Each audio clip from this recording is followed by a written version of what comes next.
পৃথিবীর বিভিন্ন দেশে যে আর্কিওলজিক্যাল যে স্থাপত্যর যে মূল্য আছে এগুলো সংরক্ষণ করা খুব কম দেশই আছে। যে কয়েকটি দেশে আছে তাদের মধ্যে ফ্রান্স অন্যতম। তো আজকে ফ্রান্সের বিভিন্ন মিউজিয়ামটা লিওন শহরে ঘুরে দেখা হয়েছে আমার, কারণ আপনারা জানেন প্যারিসের পরে যদি কোনো বড় শহর থাকে এটা হচ্ছে লিওন।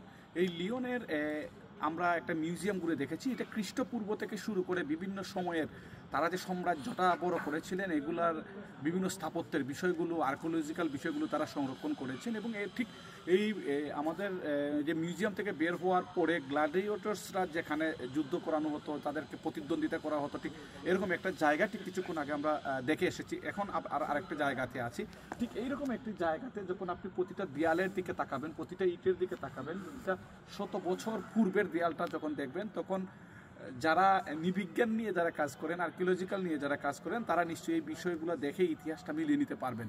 আমি যেহেতু বিভিন্ন সময় এই ধরনের মুভি বা বিভিন্ন বিষয়গুলো দেখে থাকি, আমাকে এর স্মৃতিগুলো আসলে আলোড়িত করেছে, আন্দোলিত করেছে।